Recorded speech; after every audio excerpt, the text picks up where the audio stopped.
నెల రోజుల పాలన పైన ఏం చెప్తారు సార్ శేఖర్ రెడ్డి గారు? నమస్తే అండి ఈశ్వర్ గారు, అలాగే ప్యానెల్లో ఉన్న పెద్దలకి నమస్తే. సాక్షి టీవీ వీక్షకులందరికీ కూడా శుభ సాయంత్రం అండి. నమస్తే. చంద్రబాబు నాయుడు గారి 30 రోజుల పాలనని కేవలం 4 ముక్కల్లో చెప్పొచ్చండి.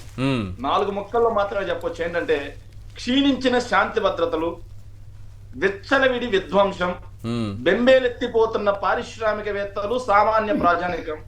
ఇవి కాకుండా మరోమారు అప్పుల ఊబిలో ఏపీ కూరుకుపోతుంది అని చెప్పి వస్తున్న సంకేతాలు. ఇవి కాకుండా ఫైనల్ గా ఆత్మస్తుతి, పరనింద, తనని తాను పొగుడుకోవటం, అనునిత్యం జగన్మోహన్ రెడ్డి గారి మీద ద్వేషం చెమ్మడం మాత్రమే ఈ నెల రోజుల్లో చంద్రబాబు నాయుడు గారు చేసినటువంటి పరిపాలన అండి. నిజంగా రాష్ట్రంలో శాంతి భద్రతలు ఎంత క్షీణించాయి అనడానికి చిన్నపాటి ఉదాహరణలు అండి. ఈశ్వర్ గారు మీరు చాలా చెప్పారు, అలాగే లక్ష్మీ పార్వతి గారు కానీ, కేఎస్ ప్రసాద్ అని కానీ చాలా చెప్పారు. కాకపోతే దారుణం ఏంటంటే ఈ ఘటనల్లో, ఆడవాళ్ళ మీద జరిగినటువంటి ఘటనల్లో టీడీపీ నేతలే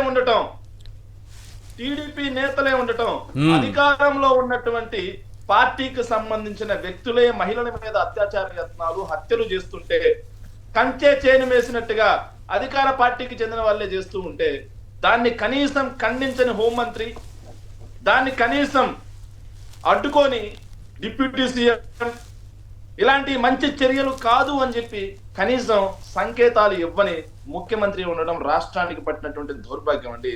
ఎంత దౌర్భాగ్యం అంటే మీరు విజయవాడ సింగ్ నగర్ లో ఇది లూనా సెంటర్ మదర్సాలో కరిష్మా అనే 17 ఏళ్ల ఒక యువతి అనుమానాస్పదంగా మృతి చెందిన అంశం వార్తల్లో బాగా చూసాం.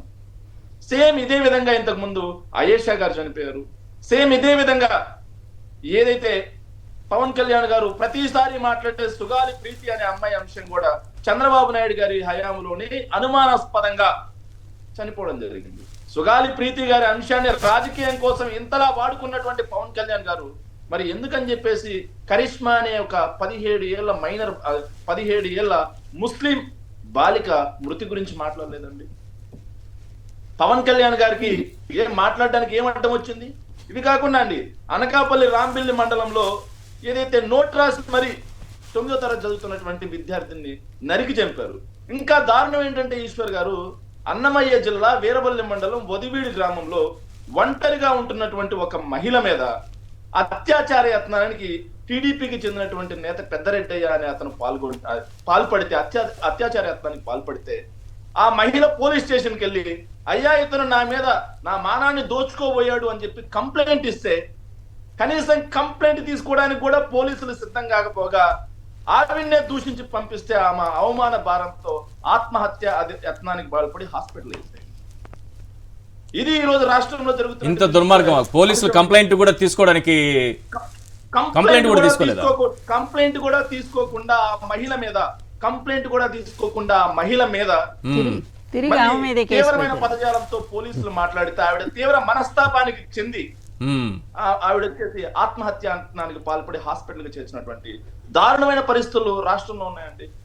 నిన్నటికి నిన్న కర్నూలు జిల్లా ఆదోనిలో ఏదైతే వైఎస్ఆర్సీపీ పార్టీకి చెందినటువంటి దళిత మహిళ మాలగుండమ్మ అనే ఒక ఆవిడ్ని శ్రీధర్ రెడ్డి అనే టీడీపీకి చెందినటువంటి నేత ట్రాక్టర్ తో గుద్ది చంపారు.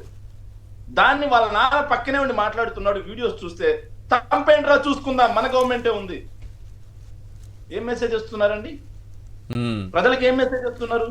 చివరికి హోంమంత్రి ఇలాకా కొటూరట్ల బీసీ కాలనీలో లక్ష్మి అనే ఒక ఆవిడ, ఒంటరి మహిళ, ఆవిడ పాపం, ఆవిడకి సంబంధించినటువంటి ల్యాండ్ లో టీడీపీ పార్టీకి చెందిన గూండాలు అక్రమ నిర్మాణాలు చేపడుతూ ఉంటే ఆవిడ తోటికోడలైనటువంటి వరలక్ష్మి ఇద్దరు అడ్డుకుంటుంటే, సార్ ఆ విజువల్స్ చూస్తే ఎంత దారుణం అంటే మహిళలు అనే కనీస కనికరం లేకుండా దాష్టికంగా వాళ్ళ పై బట్టలు జాకెట్లు చించి హత్యాయత్నానికి పాల్పడినటువంటి దురాగతాలు చూసాం. ఏదైతే తెలుగుదేశం పార్టీ నెగ్గిందో 4వ తారీఖు ఆ రోజు చింతలపూడిలో ఒక ముసలావిడిని ట్రాక్టర్ కింద దోసిన రోజు మొదలైన దురాగతం నేటికి ఆగలేదు. చివరికి పల్నాడులో ఎలాంటి దరిద్రమైన పరిస్థితులు ఉన్నాయి సార్? ఈ రోజు నెల రోజులు దాటిపోయినా సరే ఈనాటికి వైఎస్ఆర్ కాంగ్రెస్ పార్టీ సింపథైజర్స్ ఊర్లలో అడుగుపెట్టలేని పరిస్థితులు ఉన్నాయి. ఎక్కడున్నాయి సార్ శాంతి భద్రతలు? ఇక విధ్వంసం అనే అంశాన్ని తీసుకుంటే సార్, వైఎస్ఆర్ కాంగ్రెస్ పార్టీ అధికారం కోల్పోయి టీడీపీ పార్టీ అధికారంలోకి వచ్చిన నాటి నుండి వైఎస్ఆర్ గారి విగ్రహాల మీద జరుగుతున్న దాడులందరూ రాష్ట్ర ప్రజలు గమనిస్తా ఉన్నారు. వైఎస్ఆర్ కాంగ్రెస్ పార్టీ సింపథైజర్స్ ఆస్తులను ఎలా ధ్వంసం చేస్తున్నారో చూస్తున్నారు. తెలుగుదేశం పార్టీకి ఏ జీవో ఇచ్చి ఎలా అయితే వాళ్ళ జీవోలో ఉన్న కండిషన్స్ ప్రకారం వాళ్ళు తెలుగుదేశం పార్టీకి భూములు ఇచ్చుకున్నారో సేమ్ అదే కండిషన్స్ ప్రకారం వైఎస్ఆర్ కాంగ్రెస్ పార్టీకి జీవో ఇష్యూస్ చేసుకున్న పార్టీ ఆఫీసులు కట్టుకుంటే తెల్లవారుజామున కోడి కుయ్యక ముందే వెళ్ళి వాటిని ధ్వంసం చేసిన పరిస్థితి చూసాం. వైఎస్ఆర్ కాంగ్రెస్ పార్టీ సోషల్ మీడియాలో యాక్టివ్ గా ఉన్నారని చెప్పేసి వాళ్ళు లేని టైంలో వాళ్ళ ఇళ్లలోకి వెళ్ళి మహిళలను భయభ్రాంతులను చేసి, వాళ్ళ వైఫుల్ని భయభ్రాంతులను చేసి, వాళ్ళకి సంబంధించినటువంటి ఆస్తుల్ని, ఇంట్లో ఉన్నట్టు ఫర్నిచర్ ధ్వంసం చేసిన పరిస్థితి చూసాం. హిందూపూర్ లో వైఎస్ఆర్ కాంగ్రెస్ పార్టీ కార్యకర్తని నిర్దాక్షిణ్యంగా దారుణంగా దాడి చేస్తే బెంగళూరులో చికిత్స పొందుతూ చనిపోయిన పరిస్థితి చూసాం. ఆఖరికి మాజీ ముఖ్యమంత్రి అయినటువంటి వైఎస్ జగన్మోహన్ రెడ్డి గారు సొంత నియోజకవర్గం పులివెందల్లో ఎంత దారుణంగా యువకుడి మీద దాడి జరిగిందో కూడా చూసాం. ఇవి కాకుండా సార్, విధ్వంస పాలన అలా నడుస్తుంటే విధ్వంసం కాకుండా బెంబేలెత్తిపోయిన పారిశ్రామికవేత్తలు సార్ అధికారంలోకి వచ్చిన వెంటనే రాష్ట్రంలో ఉన్నటువంటి అన్ని కంపెనీలని దగ్గరికి వెళ్ళి ఆ ప్రాంత ఎమ్మెల్యేలు మామూళ్ళ పర్వానికి లేసినటువంటి పరిస్థితి చూసాం. శ్రీకాకుళంలో ఏదైతే వీళ్ళు చెప్తున్నటువంటి కింగ్ ఫిషర్ బీర్ వచ్చిందని చెప్పి మొదటి రోజు నుంచే వాళ్ళు ఊదరగొట్టారు. పరిశ్రమలు వెళ్ళిపోతున్నాయి, వీళ్ళే తగలబెట్టేస్తారు, పరిశ్రమలు వెళ్ళిపోతున్నాయని ప్రచారం చేశారు కదా. లక్షల కోట్ల రూపాయలు పెట్టుబడులు వస్తాయి. లారీకి 1000 రూపాయలు కమిషన్ అంటండి, నెలకు 3 కోట్ల రూపాయలు కమిషన్, నెలకు 3 కోట్ల రూపాయలు. తీరా చూస్తే దాల్మియా సిమెంట్ కి సంబంధించినటువంటి 11 లారీలు తగలబెడతారు. గ్రీన్ ఫీల్డ్ హైవేకి చెందినటువంటి క్యాంప్ ఆఫీస్ తగలబెడతారు. వీళ్ళ విచ్చలవిడి దారుణాలు భరించలేక 1000 కోట్ల రూపాయలు పెట్టుబడి పెట్టాలనుకున్నటువంటి విశాఖపట్నంలో క్యాబ్ జెమిని ఎక్కడికి పారిపోయిందండి? చెన్నై పారిపోయింది. ఆర్థర్ ఎలక్ట్రికల్ కంపెనీ ఎక్కడికి పారిపోయిందండి? మహారాష్ట్ర పారిపోయింది. అదే విధంగా ఇక్కడ ఆల్రెడీ పెట్టుబడులు పెట్టి ఎస్టాబ్లిష్ అయినటువంటి దిగ్గజ సంస్థ ఫాక్స్కాన్ శ్రీ సిటీలో ఉందండి. పెట్టుబడులు మొత్తం ఉపసంహరించుకోవడానికి సిద్ధపడింది. ఇలాంటి పరిస్థితులు ఉంటే పెట్టుబడులు వస్తాయా రాష్ట్రానికి? శాంతి భద్రతలు కాపాడాల్సినటువంటి అవసరం ముఖ్యమంత్రి గారి మీద, ఉప ముఖ్యమంత్రి గారి మీద, హోంమంత్రి గారి మీద లేదా అని చెప్పి ఈ సందర్భంగా ప్రశ్నిస్తున్నాం సార్. మేము వాళ్ళు బిజీ ఉన్నారు కొంత. ఆత్మస్తుతి సార్, 1 minute సార్ చెప్పండి.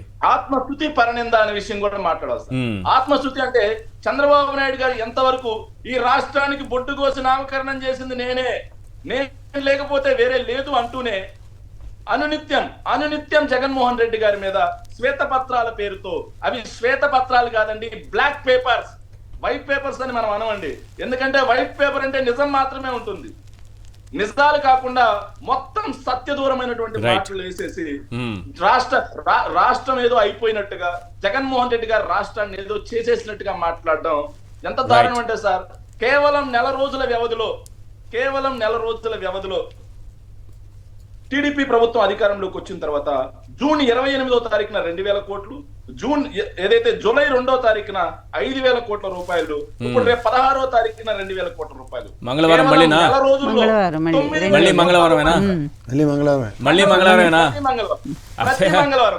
అదే ఫోన్లే మనం ఇప్పటికైనా చర్చించుకుంటున్నాం. అంతకుముందు కూడా చంద్రబాబు నాయుడు గారు 2014 నుంచి 19 వరకు కూడా మంగళవారం రోజు అప్పులు చేశారు, కానీ ఎవరు పట్టించుకోలేదు. మనం జగన్మోహన్ రెడ్డి గారు వచ్చిన తర్వాత మంగళవారం ముష్టెత్తున్నారు, మంగళవారం ఢిల్లీకి పరిగెత్తారు, అప్పు కోసం చెప్పబట్టుకున్నారు, రకరకాలుగా రాసిన తర్వాత చూస్తే ఇప్పుడు ప్రతి మంగళవారం వీళ్ళు చెప్పబట్టుకుంటున్నారు, ముష్టెత్తుకున్నారు అని అనాల్సి వస్తుంది. కానీ మనకు విజ్ఞత అడ్డొచ్చి మనం ఇంతే తేడా. మనకి విజ్ఞత ఉంది, వాళ్ళకి లేదు. చెప్ప ముష్టి అనేటటువంటి మాటలు మనం మాట్లాడలేం. సార్ ఈశ్వర్ గారు 2019 ఎన్నికలకు ముందు చంద్రబాబు నాయుడు గారు అమరావతి బాండ్లని తాకట్టు పెట్టి అప్పు తీసుకొస్తే ఏం మాట్లాడారు తెలుసా సార్? ఇదే మీడియా, ఒక సెక్షన్ ఆఫ్ మీడియా, కొంతమంది మేధావులు, ముసుగు మేధావులు ఏం మాట్లాడారంటే, చంద్రబాబు నాయుడు గారిని చూస్తే రాష్ట్రానికి అప్పు పుడుతుంది, అవును, అప్పు తెచ్చుకోవడం ఏదో గొప్ప విషయం అయినట్టుగా తప్పు కొట్టారు, రాష్ట్రాన్ని అప్పులమయం చేశారు.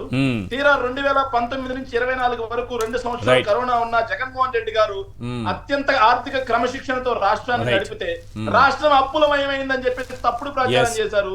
ఆ తప్పుడు ప్రచారానికి నిన్న ఏదైతే కేంద్ర ఆర్థిక మంత్రి నిర్మలా సీతారామన్ గారు మాట్లాడిన మాటే ఇలా తప్పుడు ప్రచారం చేసిన ప్రతి ఒక్కరికి చంపపెట్టు లాంటిదని చెప్పి ఈ సందర్భంగా ప్రజలు కూడా ఇన్ని శ్వేతపత్రాలు రిలీజ్ చేసిన చంద్రబాబు నాయుడు గారు ఆర్థిక పరిస్థితి పైన శ్వేతపత్రం ఇంకా ఎందుకు రిలీజ్ చేయలేదో ఎవరైనా చెప్పగలరా సమాధానం?